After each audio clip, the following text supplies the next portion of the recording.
तमिलनाडु के विरुद्धनगर में दिल दहला देने वाली घटना सामने आई है, जहां एक पटाखा फैक्ट्री में भीषण आग लग गई, जिसमें 19 लोगों की मौत हो गई। आग लगने के कारणों का अभी तक पता नहीं चल पाया। पुलिस के मुताबिक आग तब लगी जब पटाखे बनाने के लिए केमिकल को मिलाया जा रहा था।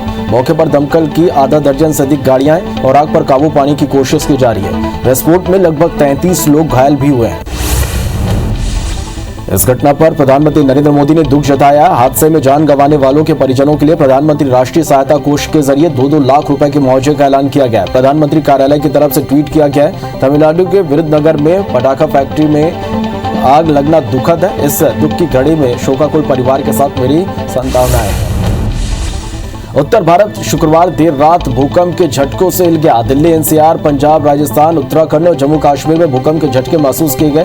नेशनल सेंटर फॉर सिस्मोलॉजी के मुताबिक भूकंप का केंद्र ताजिकिस्तान रहा, जहां रात 10:31 पर 6.3 तीव्रता का भूकंप आया। इसी का असर भारत के कई राज्यों में महसूस किया गया। रात की बात यह है कि अभी तक जान माल के नुकसान की कोई खबर नहीं है। ताजिकिस्तान में 6.3 तीव्रता का भूकंप आया। इसका असर उत्तर भारत में भी देखने को मिला। शुक्रवार की रात 6.3 तीव्रता वाले भूकंप से दिल्ली, एनसीआर समेत उत्तर भारत के कई इलाकों की धरती कांप उठी। भूकंप के झटके इतने तेज थे कि लोग अपने घरों से बाहर निकल गए। नेशनल सेंटर फॉर सिस्मोलॉजी के मुताबिक भूकंप का केंद्र ताजिकिस्तान रहा। उत्तराखंड के चमोली में मची तबाही के बाद रेस्क्यू ऑपरेशन जारी है। आपदा में मरने वालों की संख्या 37 हो गई है, जबकि 150 से ज्यादा लोग अब भी लापता हैं। फिलहाल जोशीमठ टनल में बचाव का कार्य चल रहा है। वहीं उत्तराखंड के सीएम भी रेस्क्यू अभियान के पल पल की अपडेट ले रहे हैं। उत्तराखंड के चमोली जिले में बचाव अभियान का आज 7वां दिन है। सेना, एनडीआरएफ, एसडीआरएफ और जिला प्रशासन की टीम का रेस्क्यू अभियान जारी है। वहीं अभी भी 150 से ज्यादा लोग लापता हैं। सेना के जवान मुस्तैदी से बचाव अभियान चला रहे हैं। दिल्ली बॉर्डर पर किसानों के आंदोलन का आज 80वां दिन है। किसान लगातार नए कृषि कानून को वापस लेने की मांग कर रहे हैं। किसान आगे का आंदोलन और तेज करने वाले हैं और इसी क्रम में किसानों ने 18 फरवरी को रेल रोको अभियान चलाने का फैसला किया है। राजनांदगांव के भाजपा सांसद संतोष पांडे ने लोकसभा में छत्तीसगढ़ी भाषा को टीवी में प्रसारित किए जाने की मांग की, ताकि इससे राज्य की लोक संस्कृति को बढ़ावा मिल सके, जिस पर केंद्रीय सूचना एवं प्रसारण मंत्री प्रकाश जावड़ेकर ने सदन में कहा कि जल्द ही वे इस मांग को पूरा करने का प्रयास करेंगे। आज भूपेश कैबिनेट की बैठक सीएम आवास में रखी गई है। कोरोना काल में 1 लाख करोड़ रुपए का बजट लाने की तैयारी में राज्य सरकार दिख रही है। इस बैठक में बजट को मंजूरी के साथ राज्यपाल के अभिभाषण पर भी मुहर लगेगी। स्कूल खोलने पर भी चर्चा होगी। छत्तीसगढ़ का बजट सत्र इस बार 22 फरवरी से शुरू हो रहा है। छत्तीसगढ़ के मुख्यमंत्री भूपेश बघेल आज तिल्दा दौरे पर रहेंगे। अलदा गांव में छत्तीसगढ़ मनवा कुर्मी क्षत्रिय समाज के 75वें महाधिवेशन में सीएम भूपेश बघेल शामिल होंगे। छत्तीसगढ़ के टीकाकरण अभियान में फिलहाल सिर्फ कोविशील्ड वैक्सीन का इस्तेमाल किया जाएगा। केंद्रीय स्वास्थ्य मंत्री डॉक्टर हर्षवर्धन के जवाब के बाद भी अभी कोवैक्सीन का उपयोग नहीं किया जाएगा। छत्तीसगढ़ के स्वास्थ्य मंत्री टीएस सिंहदेव के मुताबिक कोवैक्सीन के तीसरे ट्रायल के नतीजों का इंतजार किया जाएगा। उज्जैन में बीजेपी के प्रशिक्षण शिविर का आज दूसरा दिन है। सीएम शिवराज ने प्रशिक्षण वर्ग में विधायकों को चेतावनी और संभल कर काम करने की सीख दी। विधायकों को बूथ स्तर पर निकाय चुनाव की तैयारी करने को कहा गया है। मंत्रियों और विधायकों के निजी स्टाफ को भी ट्रेनिंग दी जाएगी। पूर्व सीएम कमलनाथ ने सरकार के माफिया मुक्त अभियान को महज जुमला बताया। कमलनाथ ने ट्वीट कर कहा, मध्य प्रदेश में शिवराज सरकार का ये कैसा माफिया मुक्त अभियान। प्रदेश भर से रोज माफिया के आतंक की, गुंडागर्दी की, खुली गोलीबारी की और पुलिस कर्मियों पर हमले की घटनाएं सामने आ रही है। प्रदेश कांग्रेस अध्यक्ष मोहन मरकाम 2 दिवसीय दौरे पर जशपुर पहुंचे। उन्होंने गमरिया में मौजूद गौठान पहुंचकर श्रमदान किया। प्रदेश अध्यक्ष मोहन मरकाम ने गौठान में फावड़ा चलाया और गोबर भी फेंके। मोहन मरकाम ने भाजपा पर जमकर निशाना साधा, वहीं केंद्र सरकार पर भी कई आरोप लगाए। मध्य प्रदेश के कृषि मंत्री कमल पटेल ने राहुल गांधी को पप्पू बताया। उन्होंने कहा कि राहुल गांधी को ना तो देश के इतिहास के बारे में जानकारी है, ना भूगोल की और न ही किसानी की। राहुल गांधी ऐसे काम कर रहे हैं जिससे पूरी कांग्रेस डूब गई है। ग्वालियर की नैरोगेज ट्रेन को एक बार फिर से चलाने की कोशिश शुरू हो गई है। राज्यसभा सांसद ज्योतिरादित्य सिंधिया ने रेल मंत्री पीयूष गोयल को पत्र लिखकर आग्रह किया कि पर्यटकों को आकर्षित करने के लिए नैरोगेज ट्रेन को हेरिटेज ट्रेन के रूप में चलाया जाए। उन्होंने नैरोगेज को और ज्यादा सुविधाजनक बनाने का भी निवेदन किया। महासमुंद जिले में वाणिज्य और उद्योग विभाग ने जिला स्तरीय कार्यशाला उद्यम समागम का आयोजन किया। कार्यक्रम में केंद्र सरकार और राज्य सरकार के उद्योग नीति को जानकर रोजगार सृजन करने पर चर्चा हुई। कार्यक्रम में मुख्य अतिथि के रूप में वाणिज्य मंत्री कवासी लखमा शामिल हुए और छत्तीसगढ़ की उद्योग नीति की सराहना की। रायपुर निगम में संपत्ति कर पटाने की ऑनलाइन व्यवस्था के बाद भी लोग जोन कार्यालय के चक्कर काट रहे। निगम की वेबसाइट में टैक्स पटाने के लिए प्रॉपर्टी आईडी का विकल्प है, लेकिन 50% लोगों को निगम द्वारा प्रॉपर्टी आईडी नहीं देने और डेटा अपडेट न होने से परेशानी हो रही है। प्रॉपर्टी आईडी दे देने से लोग घर बैठे टैक्स पटा सकेंगे। देर रात इंदौर पहुंचे मुख्यमंत्री शिवराज सिंह ने रैन बसेरों का औचक निरीक्षण किया। मुख्यमंत्री ने सुखलिया, एमवाय अस्पताल और झाबुआ टावर के रैन बसेरों का जायजा लिया। यहां मुख्यमंत्री ने जरूरतमंदों के साथ बातचीत कर व्यवस्थाओं की जानकारी ली। मुख्यमंत्री ने साफ किया कि किसी के साथ भी अमानवीय व्यवहार को सहन नहीं किया जाएगा। केंद्रीय नागरिक उड्डयन मंत्री हरदीप सिंह पुरी की घोषणा के बाद बिलासपुर के चकरभाटे एयरपोर्ट से हवाई सेवा की तैयारी तेज हो गई है। सभी जरूरी प्रक्रियाओं के साथ एयरपोर्ट की सुरक्षा से जुड़ी व्यवस्थाओं को दुरुस्त किया जा रहा है। घोषणा के मुताबिक 1 मार्च से बिलासपुर के चकरभाटे एयरपोर्ट से हवाई सेवा शुरू की जानी है। एमपी में सिपाही से लेकर इंस्पेक्टर स्तर तक के पुलिस कर्मियों की अब अपनी मूल शाखा में बलाईदार यूनिट में आंतरिक प्रतिनियुक्ति नहीं हो सकेगी। पीएचक्यू ने 9 फरवरी को 8 साल पुराने नियम को निरस्त कर दिया। जबलपुर वाली घटना से डेपुटेशन के इस आदेश को जोड़कर देखे जाने पर पीएचक्यू ने इनकार किया। कोरोना संकट काल में 17 मार्च से लगातार 10 महीने तक एमपी हाईकोर्ट बंद रहा, मगर अब 15 फरवरी से हाईकोर्ट पूरी तरह खुलने जा रहा है। कोरोना काल में मुकदमों की सुनवाई वीडियो कॉन्फ्रेंसिंग के जरिए की जा रही थी, लेकिन 15 फरवरी से हाईकोर्ट को फिजिकल हियरिंग के लिए खोल दिया जाएगा। ग्वालियर में एक सब इंस्पेक्टर को समय पर पदोन्नति नहीं दिए जाने पर हाईकोर्ट की ग्वालियर बेंच ने एडीजी इंटेलिजेंस आदर्श कटियार को तलब किया है और अगले 15 दिन के अंदर कोर्ट के दिशा निर्देशों का पालन करने का है। बता दें कि सब इंस्पेक्टर को 2013 से इंस्पेक्टर के रूप में मिलने वाला प्रमोशन नहीं दिया गया। मार्च से शुरू होने वाली 10वीं 12वीं बोर्ड परीक्षाओं को लेकर माध्यमिक शिक्षा मंडल ने हाईकोर्ट में कैविएट दायर किया। मंडल ने कहा कि परीक्षाओं को लेकर कोई याचिका हाईकोर्ट में आती है तो इसकी सूचना के साथ साथ पहले सुनवाई की जाए। बता दें कि 15 मार्च से 24 अप्रैल के बीच 10वीं 12वीं बोर्ड की परीक्षाएं होने वाली हैं। रिटायर्ड सहायक उप निरीक्षक की अवमानना याचिका पर सुनवाई करते हुए हाईकोर्ट ने डीजीपी को नोटिस जारी कर जवाब मांगा है। बता दें कि धमतरी के रिटायर्ड सहायक उप निरीक्षक पप्पू राम साहू 11 साल पहले रिटायर्ड हुए थे, लेकिन जब उनके पेंशन भुगतान का वक्त आया तब विभाग द्वारा उनकी 10% पेंशन राशि रोक दी गई। इससे लेकर उन्होंने याचिका दायर की थी। हाईकोर्ट के स्पेशल डिवीजन बेंच में नान घोटाले की सुनवाई हुई। सुनवाई के दौरान अधिवक्ता ने विक्रम उसेंडी का पक्ष रखते हुए कहा कि छत्तीसगढ़ में नई सरकार बनने के बाद नान मामले में जो नया एफआईआर दर्ज किया गया है उसकी जरूरत नहीं थी। नई सरकार द्वारा बदला लेने के उद्देश्य से ऐसा किया गया। मामले पर 19 फरवरी को दोबारा सुनवाई होगी। छिंदवाड़ा में पीसीसी चीफ के निर्देश पर कांग्रेसियों ने पदयात्रा शुरू की, जिसका नेतृत्व पूर्व मंत्री दीपक सक्सेना ने किया। पदयात्रा के दौरान कांग्रेस के कार्यकर्ता और नेता तीनों कृषि कानूनों के संबंध में आम जनता को जानकारी देंगे। कांग्रेस की यह पदयात्रा रोजाना जिले के सभी विकासखंड में 10 से 20 किलोमीटर का भ्रमण करेगी। कोरिया जिले के भरतपुर में रेत खनन और परिवहन को लेकर पिछले 6 दिनों से ग्रामीण लगातार प्रदर्शन कर रहे हैं। ग्रामीणों की मांग है कि अवैध खनन और परिवहन करने वाले रेत ठेकेदार पर कार्रवाई हो। भरतपुर जनपद पंचायत के जनप्रतिनिधियों ने कलेक्टर के नाम एसडीएम को ज्ञापन सौंपा है। भारत और इंग्लैंड के बीच 4 टेस्ट की सीरीज का दूसरा मैच 9:30 बजे से चेन्नई के चेपक स्टेडियम में खेला जाएगा। कोरोना के बीच पहली बार भारतीय क्रिकेट स्टेडियम में 50% फैंस को एंट्री की मंजूरी मिली है। सभी की 17 गेट से एंट्री कराई जाएगी। इस दौरान सभी का तापमान भी चेक किया जाएगा। इसके अलावा स्टेडियम में मेडिकल और आइसोलेशन रूम भी बनाया गया है। बलरामपुर जिले में एक वनपाल अपने पूरे परिवार के साथ डीएफओ कार्यालय में भूख हड़ताल पर बैठ गया और वन अधिकारियों पर फर्जी हस्ताक्षर कर करोड़ों रुपए के भ्रष्टाचार और प्रताड़ित करने का आरोप लगाया। इसके साथ ही कई महीनों से वेतन नहीं देने का आरोप लगाया और कहा कि केवल 1 साल में 8 बार उनका ट्रांसफर किया गया। जबलपुर में बदमाशों की धमकियों से प्रताड़ित होकर एक महिला अपने बच्चों के साथ कोतवाली थाने के बाहर धरने पर बैठ गई। महिला का आरोप है कि बदमाश उसे रेप की धमकी दे रहे हैं। पुलिस ने जल्द कार्रवाई का भरोसा दिलाया है। भारतीय कम्युनिस्ट पार्टी का 1 फरवरी से शुरू हुआ धरना कमिश्नर को ज्ञापन सौंपने के साथ खत्म हुआ। पार्टी ने जगदलपुर कमिश्नर कार्यालय के सामने अपनी 28 सूत्री मांगों को लेकर धरना प्रदर्शन किया। पार्टी के नेताओं का आरोप है कि राज्य में कांग्रेस पार्टी और केंद्र में भाजपा ने सरकार तो बना ली, लेकिन चुनाव के दौरान किए गए वादों से मुकर गए। जगदलपुर के महारानी अस्पताल में प्रसूति वार्ड में अज्ञात युवक के लगातार गन लेकर पहुंचने से कर्मचारियों ने सुरक्षा की मांग की। बताया जा रहा है कि युवक लगातार 3 दिन से अस्पताल के प्रसूति वार्ड के चक्कर लगा रहे, जिसके बाद पुलिस ने मामले में संज्ञान लेते हुए अज्ञात युवक की तलाश शुरू कर दी है।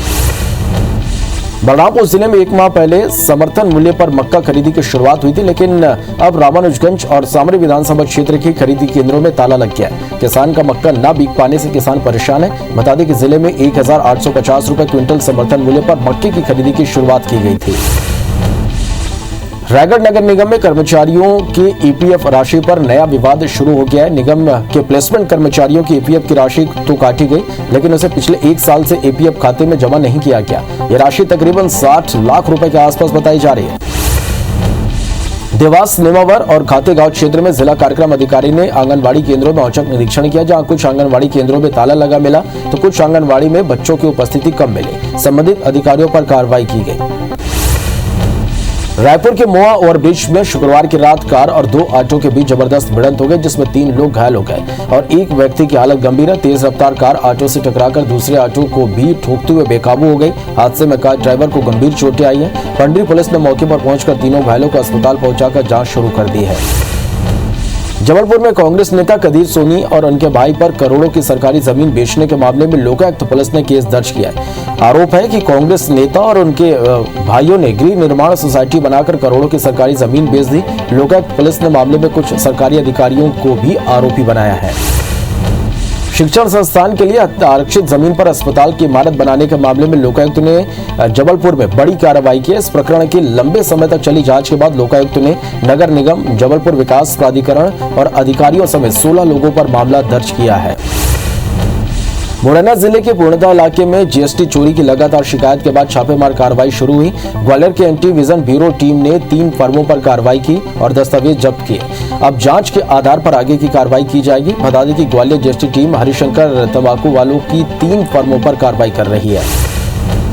मुरैना में अवैध कॉलोनियों पर भी पुलिस और निगम प्रशासन ने शिकंजा कसना शुरू कर दिया है। निगम ने अवैध कॉलोनियों को लेकर बड़ी कार्रवाई की है। टीम ने अब्बा बाईपास और अतर सुमा इलाके में स्थित अवैध कॉलोनियों से अतिक्रमण हटवाया, जिसकी कीमत लगभग 42 करोड़ रुपए बताई जा रही है। इसके साथ ही जिले में दूसरी जगहों पर भी कार्रवाई की गई। बड़ौनी जिले में पुलिस और आबकारी टीम ने संयुक्त कार्रवाई करते हुए अवैध शराब पर छापेमारी की, जहां से करीब 35 लीटर हाथ भट्टी शराब और अन्य उपकरण जब्त किए गए, जिसे प्रशासन ने नष्ट कर दिया। भिलाई नगर पालिका निगम क्षेत्र में हुक्का बार पर कार्रवाई के लिए निगम ने कई होटल और रेस्टोरेंट में एक साथ दबिश दी। इस दौरान सूर्या मॉल के ब्लैक जैक और स्मोक बार का गेट बंद मिला। साथ ही hotel Grand Dhillon, 3rd degree, Florent hotel और क्रॉस रोड फ्लोरा कैफे बकरंज का भी निरीक्षण किया गया।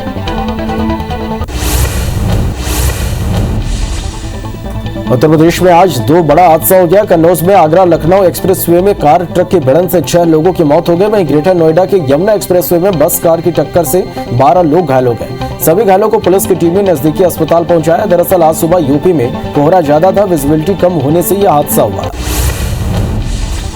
तमिलनाडु के विरुद्धनगर में दिल दहला देने वाली घटना सामने आई है, जहां एक पटाखा फैक्ट्री में भीषण आग लग गई, जिसमें 19 लोगों की मौत हो गई। आग लगने के कारणों का अभी तक पता नहीं चल पाया है। पुलिस के मुताबिक आग तब लगी जब पटाखे बनाने के लिए केमिकल को मिलाया जा रहा था। मौके पर दमकल की आधा दर्जन से अधिक गाड़ियां हैं और आग पर काबू पाने की कोशिश की जा रही है। विस्फोट में लगभग 33 लोग घायल भी हुए।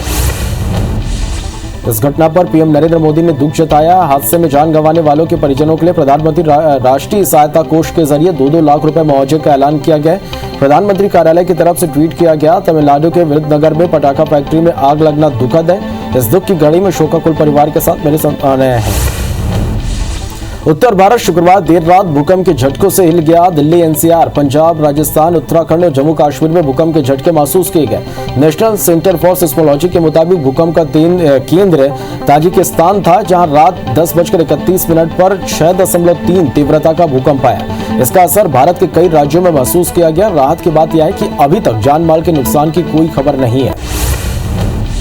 तजाकिस्तान में 6.3 तीव्रता का भूकंप आया। इसका असर उत्तर भारत में देखने को मिला। शुक्रवार की रात तजाकिस्तान में 6.3 तीव्रता वाले भूकंप से दिल्ली, एनसीआर समेत उत्तर भारत के कई इलाकों की धरती कांप उठी। भूकंप के झटके इतने तेज थे कि लोग अपने घरों से बाहर निकल पड़े। नेशनल सेंटर फॉर सिस्मोलॉजी के मुताबिक भूकंप का केंद्र ताजिकिस्तान था। उत्तराखंड के चमोली में मची तबाही के बाद रेस्क्यू ऑपरेशन जारी है। आपदा में मरने वालों की संख्या 37 हो गई है, जबकि 150 से ज्यादा लोग अभी भी लापता हैं। फिलहाल जोशीमठ टनल में बचाव कार्य चल रहा है। वहीं उत्तराखंड के सीएम भी रेस्क्यू अभियान की पल-पल की अपडेट ले रहे हैं। उत्तराखंड के चमोली जिले में बचाव अभियान का 7वां दिन है। सेना, एनडीआरएफ, एसडीआरएफ और जिला प्रशासन की टीम का रेस्क्यू अभियान जारी है। वहीं अभी भी 150 से ज्यादा लोग लापता हैं। सेना के जवान मुस्तैदी से बचाव अभियान चला रहे हैं। दिल्ली बॉर्डर पर किसानों के आंदोलन का आज 80वां दिन है। किसान लगातार नए कृषि कानून को वापस लेने की मांग कर रहे हैं। किसान आगे का आंदोलन और तेज करने वाले हैं। इसी क्रम में किसानों ने 18 फरवरी को रेल रोको अभियान चलाने का फैसला किया है। राजनांदगांव के भाजपा सांसद संतोष पांडे ने लोकसभा में छत्तीसगढ़ी भाषा को टीवी में प्रसारित किए जाने की मांग की, ताकि इससे राज्य की लोक संस्कृति को बढ़ावा मिल सके, जिस पर केंद्रीय सूचना और प्रसारण मंत्री प्रकाश जावड़ेकर ने इस सदन में कहा कि जल्द ही वे इस मांग को पूरा करने का प्रयास करेंगे। छत्तीसगढ़ के मुख्यमंत्री भूपेश बघेल आज तिल्दा के दौरे पर रहेंगे। अलदा गांव में छत्तीसगढ़ मनवा कुर्मी क्षत्रिय समाज के 75वें महाधिवेशन में सीएम भूपेश बघेल शामिल होंगे। बीजेपी प्रदेश प्रभारी डी पुरेंदेश्वरी आज 2 दिन के छत्तीसगढ़ दौरे पर रायपुर पहुंची। इसके साथ ही बीजेपी प्रभारी पदाधिकारियों और वरिष्ठ नेताओं के साथ बैठक करेंगे। डी पुरेंदेश्वरी के साथ सह प्रभारी नितिन नवीन भी मौजूद रहेंगे। बता दें कि कुछ दिन पहले ही पार्टी से नोकझोंक की घटना सामने आई थी, जिसकी रिपोर्ट हाईकमान को भेजी गई थी। छत्तीसगढ़ के टीकाकरण अभियान में फिलहाल सिर्फ कोविशील्ड वैक्सीन का इस्तेमाल किया जाएगा। केंद्रीय स्वास्थ्य मंत्री डॉक्टर हर्षवर्धन के जवाब के बाद भी अभी कोवैक्सीन का उपयोग नहीं किया जाएगा। छत्तीसगढ़ के स्वास्थ्य मंत्री टीएस सिंहदेव के मुताबिक कोवैक्सीन के तीसरे ट्रायल के नतीजे का इंतजार किया जाएगा। उज्जैन में बीजेपी के प्रशिक्षण शिविर का आज दूसरा दिन है। सीएम शिवराज ने प्रशिक्षण वर्ग में विधायकों को चेतावनी दी और संभल कर काम करने की सीख दी। विधायकों को बूथ स्तर पर निकाय चुनाव की तैयारी करने को कहा गया। मंत्रियों और विधायकों के निजी स्टाफ को भी ट्रेनिंग दी जाएगी। प्रदेश कांग्रेस अध्यक्ष मोहन मरकाम 2 दिवसीय दौरे पर जशपुर पहुंचे। उन्होंने गमरिया में मौजूद गौठान पहुंचकर श्रमदान किया। प्रदेश अध्यक्ष मोहन मरकाम ने गौठान में फावड़ा चलाया और गोबर भी फेंका। मोहन मरकाम ने भाजपा पर जमकर निशाना साधा, वहीं केंद्र सरकार पर भी कई आरोप लगाए। मध्य प्रदेश के कृषि मंत्री कमल पटेल ने राहुल गांधी को पप्पू बताया। उन्होंने कहा कि राहुल गांधी को ना तो देश के इतिहास के बारे में जानकारी है, ना भूगोल की और ना ही किसानी की जानकारी है। राहुल गांधी ऐसे काम कर रहे हैं जिससे पूरी कांग्रेस डूब गई है। महासमुंद जिले में वाणिज्य और उद्योग विभाग ने जिला स्तरीय कार्यशाला उद्यम समागम का आयोजन किया। कार्यक्रम में केंद्र सरकार और राज्य सरकार के उद्योग नीति को जानकर रोजगार सृजन करने पर चर्चा हुई। कार्यक्रम में मुख्य अतिथि के रूप में वाणिज्य मंत्री कवासी लखमा शामिल हुए और छत्तीसगढ़ की उद्योग नीति की सराहना की। रायपुर निगम में संपत्ति कर पटाने की ऑनलाइन व्यवस्था के बाद भी लोग जोन कार्यालय के चक्कर काट रहे हैं। निगम की वेबसाइट में टैक्स पटाने के लिए प्रॉपर्टी आईडी का विकल्प है, लेकिन 50% लोगों को निगम द्वारा प्रॉपर्टी आईडी नहीं देने और डेटा अपडेट ना होने से लोगों को परेशानी हो रही है। प्रॉपर्टी आईडी दे देने से लोग घर बैठे टैक्स पटा सकेंगे। देर रात इंदौर पहुंचे मुख्यमंत्री शिवराज सिंह ने रैन बसेरों का औचक निरीक्षण किया। मुख्यमंत्री ने सुखलिया एमवाई अस्पताल और झाबुआ टावर के रैन बसेरों का जायजा लिया। यहां मुख्यमंत्री ने जरूरतमंदों के साथ बातचीत कर व्यवस्थाओं की जानकारी ली। मुख्यमंत्री ने साफ किया कि किसी के साथ भी अमानवीय व्यवहार को सहन नहीं किया जाएगा। आईएमए ने होम्योपैथी, आयुर्वेद और यूनानी डॉक्टरों को एलोपैथी पद्धति से इलाज और ऑपरेशन की मान्यता देने के विरोध में स्वास्थ्य मंत्री को ज्ञापन सौंपा। इसके माध्यम से आईएमए के पदाधिकारियों ने स्वास्थ्य मंत्री टीएस सिंहदेव से मामले में हस्तक्षेप करने की मांग की। आईएमए का कहना है कि सभी पद्धतियों की अपनी विशेषता है, पद्धतियों को आपस में मिलाना नहीं चाहिए। मध्य प्रदेश में हड़ताली कर्मियों पर सरकार सख्त है। हड़ताल पर गए 14,000 से ज्यादा कर्मचारियों को बर्खास्त करने के लिए सरकार ने नोटिस जारी कर दिया है। सरकार इन सभी कर्मचारियों पर एस्मा लगाने की तैयारी में। बता दें कि प्रदेश के 14,000 से ज्यादा कर्मचारी हड़ताल पर हैं, जिससे पीडीएस की 15 दुकानें बंद हैं। इधर हड़ताली कर्मचारी अपने घोषित मांग पर अड़े हैं। मध्य प्रदेश में मुख्यमंत्री कन्या विवाह और निकाह योजना से एपीएल परिवार को सुविधा का लाभ नहीं मिलेगा। अब बीपीएल और संबल योजना में पंजीकृत पात्र ही इस योजना का लाभ ले पाएंगे। वहीं सामूहिक विवाह निकाह के तहत 2 ही मौके दिए जाएंगे। सामाजिक न्याय विभाग मंजूरी के बाद इसे जल्द लागू करने वाला है। नई शर्त लागू होने से शासन के 40 से 50 करोड़ रुपए बचेंगे। केंद्रीय नागरिक उड्डयन मंत्री हरदीप सिंह पुरी की घोषणा के बाद बिलासपुर के चकरभाटा एयरपोर्ट से हवाई सेवा की तैयारियां तेज हो गई हैं। सभी जरूरी प्रक्रियाओं के साथ एयरपोर्ट की सुरक्षा से जुड़ी व्यवस्थाओं को दुरुस्त किया जा रहा। घोषणा के मुताबिक 1 मार्च से बिलासपुर के चकरभाटा एयरपोर्ट से हवाई सेवा शुरू की जानी है। एमपी में सिपाही से लेकर इंस्पेक्टर स्तर तक के पुलिसकर्मियों की अब अपनी मूल शाखा में मलाईदार यूनिट में आंतरिक प्रतिनियुक्ति नहीं हो सकेगी। पीएचक्यू ने 9 फरवरी को 8 साल पुराने नियम को निरस्त कर दिया। जबलपुर वाली घटना से डेपुटेशन के इस आदेश को जोड़कर देखे जाने पर पीएचक्यू ने इनकार किया है। कोरोना संकट काल में 17 मार्च से लगातार 10 महीने तक एमपी हाई कोर्ट बंद रहा, मगर अब 15 फरवरी से हाई कोर्ट पूरी तरह खुलने जा रहा। कोरोना काल में मुकदमों की सुनवाई वीडियो कॉन्फ्रेंसिंग के जरिए की जा रही थी, लेकिन 15 फरवरी से हाई कोर्ट को फिजिकल हियरिंग के लिए खोल दिया जाएगा। ग्वालियर में एक सब इंस्पेक्टर को समय पर पदोन्नति नहीं दिए जाने पर हाईकोर्ट की ग्वालियर बेंच ने एडीजी इंटेलिजेंस आदर्श कटियार को तलब किया और अगले 15 दिन के अंदर कोर्ट के दिशा निर्देशों का पालन करने को कहा। बता दें कि सब इंस्पेक्टर को 2013 से इंस्पेक्टर के रूप में मिलने वाला प्रमोशन नहीं दिया गया। रिटायर्ड सहायक उप निरीक्षक की अवमानना याचिका पर सुनवाई करते हुए हाईकोर्ट ने डीजीपी को नोटिस जारी कर जवाब मांगा है। बता दें कि धमतरी के रिटायर्ड सहायक उप निरीक्षक पप्पू राम साहू 1 साल पहले रिटायर्ड हुए थे, लेकिन जब उनके पेंशन भुगतान का वक्त आया तब विभाग द्वारा उनकी 10% पेंशन राशि रोक दी गई। इसे लेकर उन्होंने याचिका दायर की थी। हाईकोर्ट के स्पेशल डिवीजन बेंच में नान घोटाले की सुनवाई हुई। सुनवाई के दौरान अधिवक्ता ने विक्रम उसेंडी का पक्ष रखते हुए कहा कि छत्तीसगढ़ में नई सरकार बनने के बाद नान मामले में जो नया एफआईआर दर्ज किया गया उसकी जरूरत नहीं थी। नई सरकार द्वारा बदला लेने के उद्देश्य से ऐसा किया गया है। मामले पर 19 फरवरी को दोबारा सुनवाई होगी। जगदलपुर के महारानी अस्पताल के प्रसूति वार्ड में अज्ञात युवक के लगातार गन लेकर पहुंचने से कर्मचारियों ने सुरक्षा की मांग की है। बताया जा रहा है कि युवक लगातार 3 दिन से अस्पताल के प्रसूति वार्ड के चक्कर लगा रहा है, जिसके बाद पुलिस ने मामले में संज्ञान लेते हुए अज्ञात युवक की तलाश शुरू कर दी है। बलरामपुर जिले में 1 माह पहले समर्थन मूल्य पर मक्का खरीदी की शुरुआत हुई थी, लेकिन अब रामानुजगंज और सामरी विधानसभा क्षेत्र के खरीदी केंद्रों में ताला लग गया। किसान का मक्का न बिक पाने से किसान परेशान है। बता दें कि जिले में 1850 रुपए क्विंटल समर्थन मूल्य पर मक्के की खरीदी की शुरुआत की गई थी।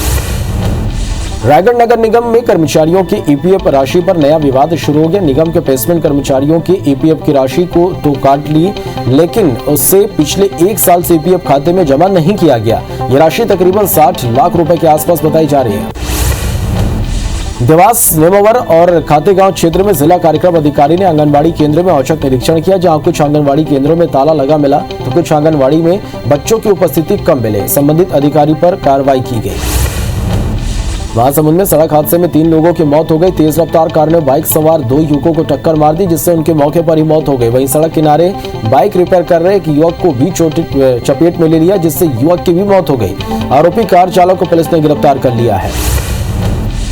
रायपुर के मोआ ओवरब्रिज में शुक्रवार की रात कार और 2 ऑटो के बीच जबरदस्त भिड़ंत हो गई, जिसमें 3 लोग घायल हो गए और एक व्यक्ति की हालत गंभीर है। तेज रफ्तार कार ऑटो से टकराकर दूसरे ऑटो को भी ठोकते हुए बेकाबू हो गई। हादसे में कार ड्राइवर को गंभीर चोटें आई हैं। पंडरी पुलिस ने मौके पर पहुंचकर तीनों घायलों को अस्पताल पहुंचाकर जांच शुरू कर दी है। जबलपुर में कांग्रेस नेता कदीर सोनी और उनके भाइयों पर करोड़ों की सरकारी जमीन बेचने के मामले में लोकायुक्त पुलिस ने केस दर्ज किया है। आरोप है कि कांग्रेस नेता और उनके भाइयों ने गृह निर्माण सोसाइटी बनाकर करोड़ों की सरकारी जमीन बेच दी थी। लोकायुक्त पुलिस ने मामले में कुछ सरकारी अधिकारियों को भी आरोपी बनाया है। शिक्षण संस्थान के लिए आरक्षित जमीन पर अस्पताल की इमारत बनाने के मामले में लोकायुक्त ने जबलपुर में बड़ी कार्रवाई की है। इस प्रकरण की लंबे समय तक चली जांच के बाद लोकायुक्त ने नगर निगम जबलपुर विकास प्राधिकरण और अधिकारियों समेत 16 लोगों पर मामला दर्ज किया है। मुरैना जिले के पूर्णता इलाके में जीएसटी चोरी की लगातार शिकायत के बाद छापेमार कार्रवाई हुई। ग्वालियर की एंटी विजन ब्यूरो टीम ने 3 फर्मों पर कार्रवाई की और दस्तावेज जब्त किए। अब जांच के आधार पर आगे की कार्रवाई की जाएगी। बता दें कि ग्वालियर जीएसटी टीम हरिशंकर तंबाकू वालों की 3 फर्मों पर कार्रवाई कर रही है। मुरैना में अवैध कॉलोनियों पर भी पुलिस और निगम प्रशासन ने शिकंजा कसना शुरू कर दिया है। निगम ने अवैध कॉलोनियों को लेकर बड़ी कार्रवाई की। टीम ने अंबा बाईपास और अतर सुमा इलाके में स्थित अवैध कॉलोनियों से अतिक्रमण हटवाया, जिसकी कीमत लगभग 42 करोड़ रुपए बताई जा रही है। इसके साथ ही जिले में दूसरी जगहों पर भी बड़ी कार्रवाई की गई। बरौनी जिले में पुलिस और आबकारी टीम ने संयुक्त कार्रवाई करते हुए अवैध शराब पर छापेमारी की, जहां से करीब 35 लीटर हाथ भट्टी शराब और अन्य उपकरण जब्त किए गए, जिसे प्रशासन ने नष्ट कर दिया। भिलाई नगर पालिका निगम क्षेत्र में हुक्का बार पर कार्रवाई के लिए निगम ने कई होटल और रेस्टोरेंट में एक साथ दबिश दी। इस दौरान सूर्या मॉल के ब्लैक जैक और स्मोक बार का गेट बंद मिला। साथ ही होटल ग्रैंड हिलन, 3rd degree, Florent hotel, cross road, Flora cafe, बगरंज का भी निरीक्षण किया गया। कबीरधाम जिले के ग्राम पंचायत रबेली में अवैध रूप से बने कॉम्प्लेक्स पर तोड़फोड़ की कार्रवाई की गई। ग्राम पंचायत ने पहले भी कब्जा करने वालों को नोटिस जारी किया था, जिसके बाद कवर्धा तहसीलदार की मौजूदगी में नदी किनारे बने 4 कॉम्प्लेक्स और 2 सरकारी जमीन पर बनाए गए निर्माण को जेसीबी की मदद से तोड़ा गया। सरगुजा जिले के मैनपाट महोत्सव में खेसारी लाल यादव के परफॉर्मेंस के दौरान देर रात जमकर हंगामा हुआ। हंगामे के दौरान पुलिस ने दर्शकों पर लाठीचार्ज किया, जबकि मंच से खेसारी अपील करते रहे। वहीं बाद में खेसारी लाल कार्यक्रम छोड़कर चले गए। मध्य प्रदेश के मंदसौर जिले में पुलिस और कंजरों के बीच मुठभेड़ हो गई। राजस्थान की सीमा से सटे इलाकों से करीब आधा दर्जन से ज्यादा कंजर प्रदेश के सीमा से लगे गांव में लूट की नीयत से आए थे। मौके पर पहुंची पुलिस ने घेराबंदी कर कंजरों को पकड़ने का प्रयास किया, लेकिन पुलिस पर फायरिंग करते हुए बदमाश फरार हो गए। दतिया के इंदरगढ़ थाना क्षेत्र में नहर में नहाने गए एक युवक की मौत हो गई, जिसकी लाश अब तक नहीं मिल पाई। जिसकी तलाश के लिए नहर बंद करने की मांग को लेकर परिजन धरने पर बैठ गए, जिसके चलते स्टेट हाईवे पर घंटों तक जाम की स्थिति बनी रही। इस पर सेवड़ा एसडीओपी ने कहा कि राजघाट और परीक्षा दोनों नहरें बंद करा दी गई है। जल्द लापता युवक की लाश खोज ली जाएगी। बालोद जिले में नौकरी लगाने के नाम पर धोखाधड़ी का बड़ा मामला सामने आया है। दिल्ली राजरा निवासी सतीश उपाध्याय ने डोंडी लोहारा क्षेत्र और बालोद क्षेत्र के कई गांव के 52 बेरोजगारों से 27 लाख रुपए की धोखाधड़ी की। पीड़ित बेरोजगारों ने डोंडी लोहारा थाना क्षेत्र में धोखाधड़ी की शिकायत दर्ज कराई है। वहीं पुलिस मामला दर्ज कर आरोपी की तलाश में जुट गई है। रीवा में प्रधानमंत्री आवास योजना के नाम पर लाखों की ठगी करने वाले बाप बेटे को पुलिस ने गिरफ्तार कर लिया है। समान थाने के अंतर्गत हुए फर्जीवाड़े मामले में दोनों ने नगर निगम की फर्जी पर्ची के दम पर सैकड़ों लोगों से ठगी की थी और कई जगह पैसों का निवेश भी किया। जिसके बाद पुलिस आरोपी की संपत्ति की जानकारी जुटा रही है। बिलासपुर के कोनी इलाके में पार्षद पर फुटकर सब्जी व्यापारी ने अवैध वसूली का आरोप लगाया। सब्जी विक्रेताओं ने कहा कि इलाके का पार्षद उनसे गुंडा टैक्स वसूल रहा है। पैसा नहीं देने पर सब्जी विक्रेताओं के साथ मारपीट और बदसलूकी की बात भी सामने आ रही है। पूरे मामले को लेकर सब्जी विक्रेताओं ने महापौर से भी शिकायत की है, जिसके बाद महापौर ने जांच के आदेश दिए हैं। ग्वालियर के आनंद नगर चौराहे स्थित एसबीआई के एटीएम को लूटने के मंसूबे से पहुंचे बदमाश पुलिस को देखकर फरार हो गए। एटीएम को लूटने के इरादे से पहुंचे 4 बदमाशों ने सबसे पहले सीसीटीवी कैमरे तोड़े। जैसे ही एटीएम में तोड़फोड़ शुरू की, इसकी सूचना पुलिस को मिल गई, जिसके बाद पुलिस तत्काल मौके पर पहुंच गई। चंबल नदी के उसैद घाट पर मृत मगरमच्छ के मिलने से वन अधिकारियों में हड़कंप मच गया। मगरमच्छ की मौत के कारणों का पता पोस्टमार्टम के बाद ही चल पाएगा। बता दें कि नदी में मगरमच्छ और घड़ियालों की मौत का यह पहला मामला नहीं है। इससे पहले भी मौतें हो चुकी हैं और मौत का खुलासा आज तक नहीं हो पाया है। टीम इंडिया के पूर्व क्रिकेटर विनोद कांबले वारासिवनी में हो रहे देवघर ट्रॉफी के फाइनल मुकाबले में शामिल हुए, जहां क्रिकेट पिच पर बैटिंग और बॉलिंग करते हुए भी नजर आए। वारासिवनी में पिछले 27 सालों से अंतर्राज्यीय क्रिकेट टूर्नामेंट देवघर ट्रॉफी का आयोजन किया जाता है, जिसमें सभी प्रदेश की टीमें हिस्सा लेने पहुंचती है। छत्तीसगढ़ की पढ़ाई तुम्हार द्वार कार्यक्रम को राष्ट्रीय स्तर पर ई गवर्नेंस अवार्ड मिला है। लखनऊ में यूपी के राज्य मंत्री रविंद्र जायसवाल के हाथों यह अवार्ड मिला है। छत्तीसगढ़ राज्य की ओर से जितेंद्र शुक्ला, डॉक्टर एम सुधीश और एनआईसी की वैज्ञानिक ललिता वर्मा ने यह पुरस्कार ग्रहण किया। सीएम भूपेश बघेल और स्कूल शिक्षा मंत्री प्रेमसाय टेकाम ने विभाग को बधाई दी। धमतरी जिले के ग्राम पंचायत गोजी के सरपंच थानेश्वर तारक को कोरोना योद्धा मजदूर रत्न अवार्ड से सम्मानित किया गया। यह सम्मान भारतीय राष्ट्रीय मजदूर कांग्रेस के राष्ट्रीय अध्यक्ष और राष्ट्रीय प्रवक्ता ने दिया। दिल्ली के लाजपत ऑडिटोरियम भवन में हुए सम्मान कार्यक्रम के बाद गांव लौटने पर ग्रामीणों ने सरपंच का स्वागत किया।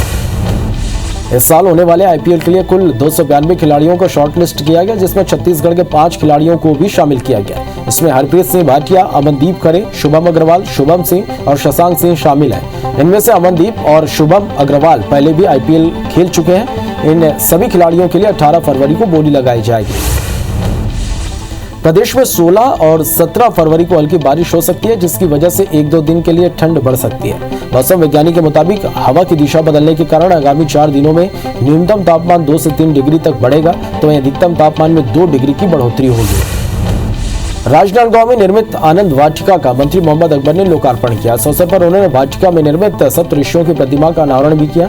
इस दौरान मंत्री ने कहा कि आनंद वाटिका और बर्थडे पार्क लोगों के लिए काफी उपयोगी होगा। साथ ही पुष्प महोत्सव का आनंद भी आनंद वाटिका में आने वाले दर्शकों को मिलेगा। दुनिया भर में कोरोना संक्रमितों का आंकड़ा 10 करोड़ 87 लाख को क्रॉस कर गया। वहीं कुल मौत का आंकड़ा 23,92,000 के पार पहुंच गया। अब तक दुनिया में स्वस्थ होने वालों का आंकड़ा 8 करोड़ 7 लाख को पार कर गया। वहीं दुनिया में 2 करोड़ 54 लाख से ज्यादा एक्टिव मरीजों का इलाज जारी है।